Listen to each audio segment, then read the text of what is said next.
Resumen obtenido de la Universidad Seminario Evangélico de Lima. Prólogos de Jerónimo Vulgata.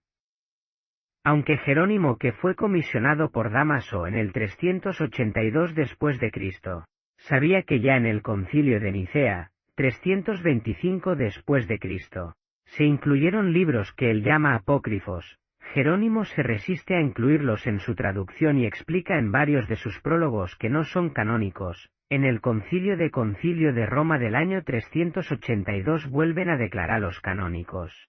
Sin embargo, la lista del Concilio de la Odisea, 362 a 363 DC, en el canon LX, no incluye los libros llamados libros deuterocanónicos, pero sí Baruch, ya que justo ese canon no es incluido por Dionisius Exiguus, Juan de Antioquía y ni más tarde por el obispo del siglo V Martín de Braga, ni en la traducción de Isidoro. El concilio no es vinculante pero sirve como referencia. Lo que sucede es que no es la opinión de unos cuantos padres o teólogos, sino lo que la Iglesia practicaba y había recibido como herencia. Jerónimo no está dando su opinión personal, tampoco otros como Atanasio, obispo de Alejandría, fallece por el año 375 después de Cristo. Cirilo de Jerusalén, Cirilo 315-386, o Gregorio de Nacianceno, considerado obispo de Constantinopla, fallece en 390 después de Cristo, o Rufino, poco posterior, falleció 410 después de Cristo. Veremos que se recoge la práctica y doctrina de la Iglesia de esa época, 370 al 410.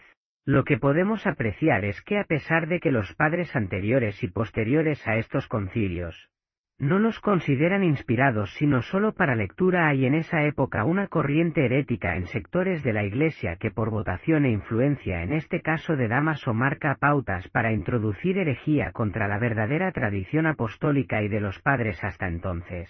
Y prólogo a los libros de Salomón. Prólogo a los libros de Salomón. Vulgata de Jerónimo. Codex Amiatinus, aproximadamente 700 después de Cristo. Base para traducción de prólogo tomada de Kevin Pedgecom. Inicio del prólogo de Jerónimo a los libros de Salomón. Jerónimo a los obispos Chromatius and Heliodorus. También se incluye el libro del modelo de la virtud, Jesús hijo de Sirac, y otra obra falsamente atribuida, igual a pseudoepígrafo, que se titula Sabiduría de Salomón.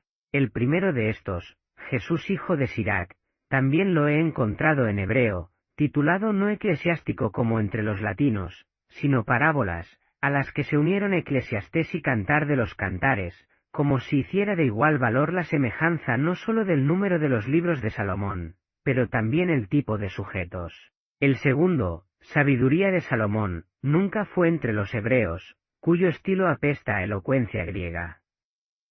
Y ninguno de los antiguos escribas afirma que este es de Filón el judío.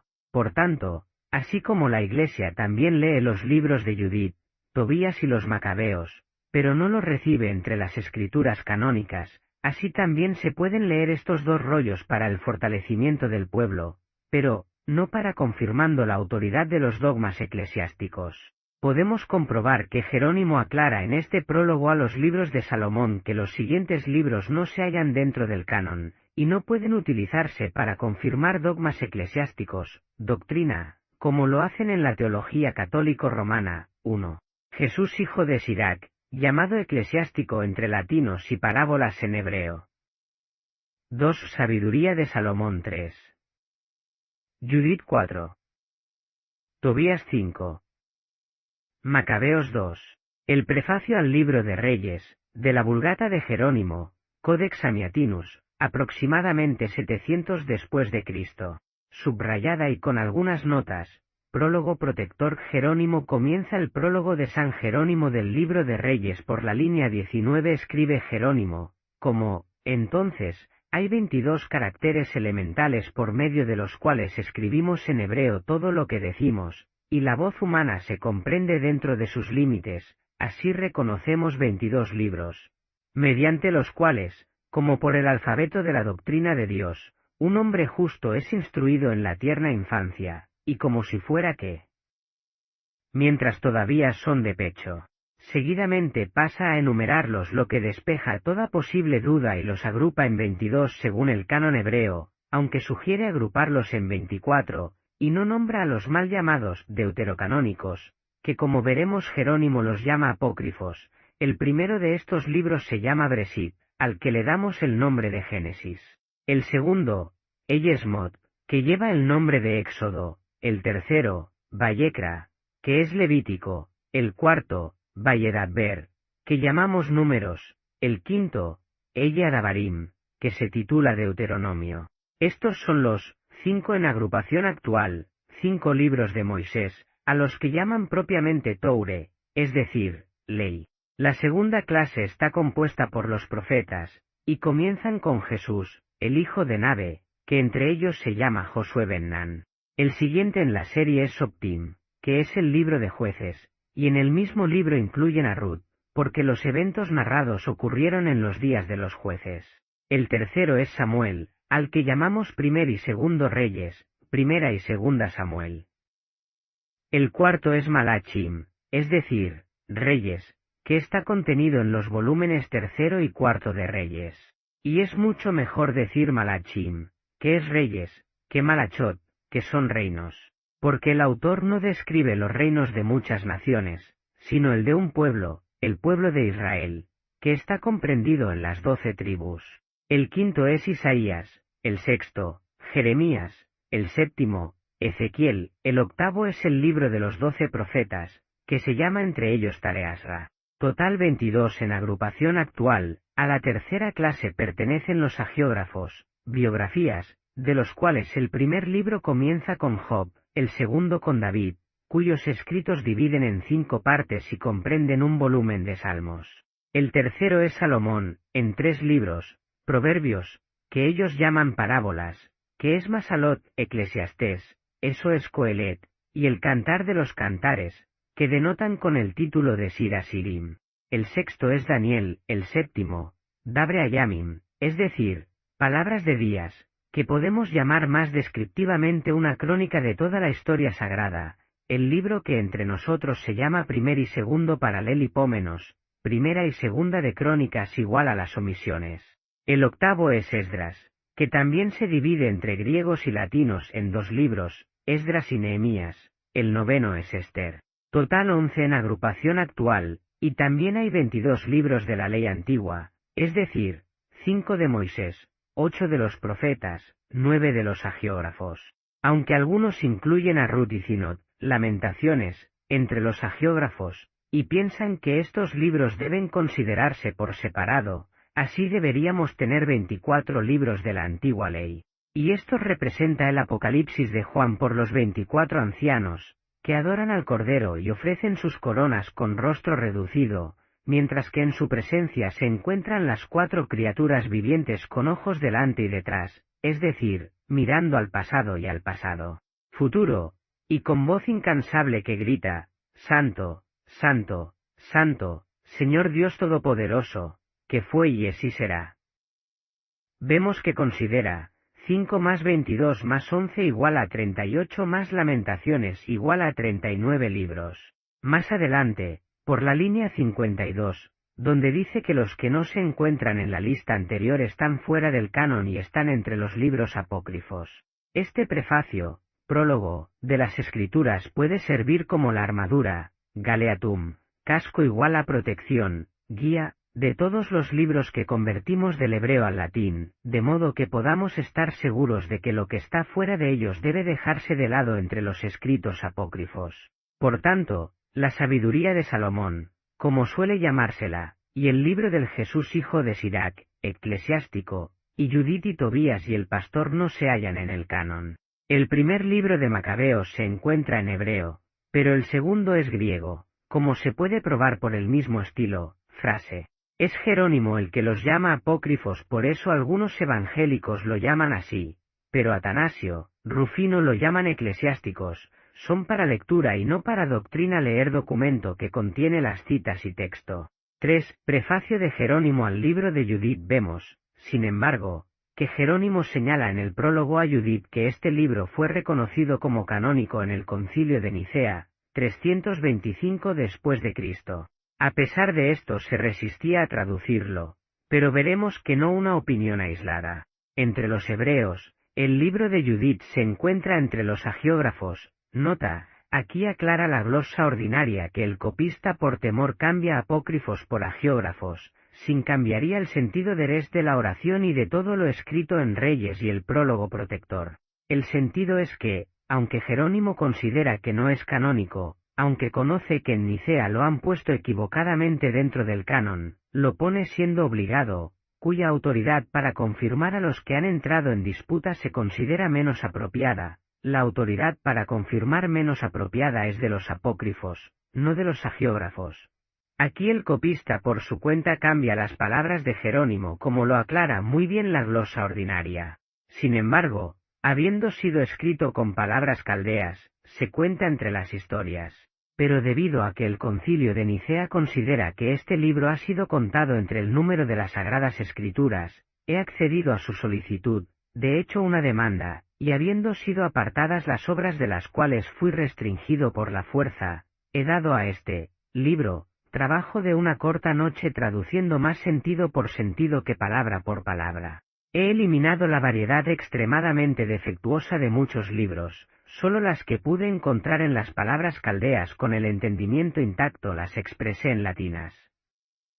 4.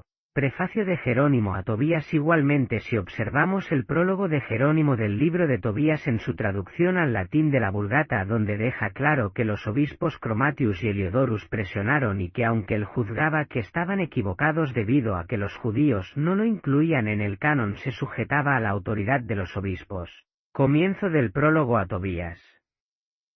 Jerónimo a los obispos en el Señor Chromatius y Heliodorus. Salud, no dejo de maravillarme de la constancia de su exigencia, porque me exigen que traiga un libro escrito en caldea, escritura latina, de hecho, el libro de Tobías, que los hebreos excluyen del catálogo de las divinas escrituras, teniendo en cuenta las cosas que han titulado hagiograpa. Aquí la glosa ordinaria enseña que originalmente decía apócrifos, y no hagiógrafos. Esto es correcto. Un copista lo cambia. El sentido es que los hebreos lo consideran entre los apócrifos. He hecho lo suficiente por tu deseo, pero no con mi estudio, porque los estudios de los hebreos nos reprenden y nos critican, para traducir esto para los oídos de los latinos en contra de su canon. Pero es mejor juzgar la opinión de los fariseos para desagradar y someterse a los mandatos de los obispos. He persistido como he podido, y debido a que el idioma de los caldeos se acerca al habla hebrea, encontrando un hablante muy hábil en ambos idiomas, me dediqué al trabajo de un día, y todo lo que me expresó en palabras hebreas, esto, con un escriba convocado, lo he expuesto en palabras latinas.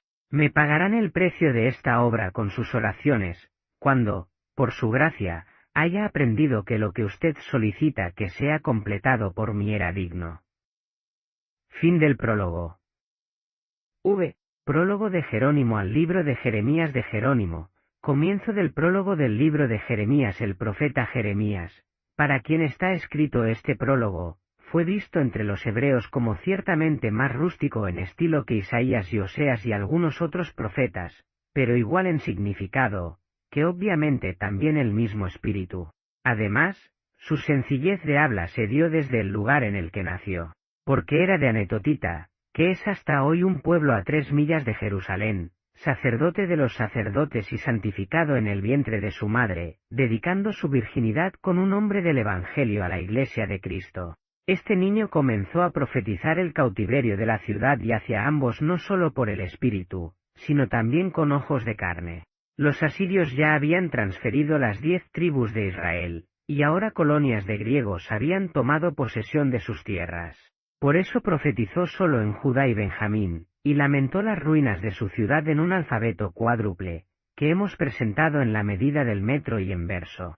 Además de esto, el orden de las visiones, que se confunde por completo entre griegos y latinos, lo hemos corregido a la verdad original. Y el libro de Baruch, su escriba, que no se lee ni se encuentra entre los hebreos, lo hemos omitido estar listo, a causa de estas cosas, para toda la maldición de los celosos, a quienes es necesario que responda a través de un trabajo corto separado. Y yo sufro porque piensas esto. De lo contrario, en beneficio de los malvados, era más apropiado poner un límite a su rabia con mi silencio, que cualquier cosa nueva escrita para provocar diariamente la locura de los envidiosos. Fin del prólogo de parte del autor. Presento fuentes primarias para ser consideradas. Lo interesante es que Jerónimo sabía muy bien que ni la Iglesia, ni la tradición, ni los judíos consideraban esos 7 libros inspirados. Estaban fuera del canon. Debemos aclarar lo que dice el apóstol Pablo sobre los judíos. ¿Qué ventaja tiene, pues, el judío, o de qué aprovecha la circuncisión? Mucho, en todas maneras. Primero, ciertamente, que les ha sido confiada la palabra, de logos igual a palabra, de Dios. Romanos 3, 1-2. Atanasio, puesto que muchos han tomado a su cargo el compilar un relato para sí mismos de los llamados apócrifos, y mezclarlos con las escrituras inspiradas que entre nosotros son ciertísimas, tal como nos las transmitieron los que desde el principio fueron testigos oculares y servidores de la palabra, me ha parecido también a mí.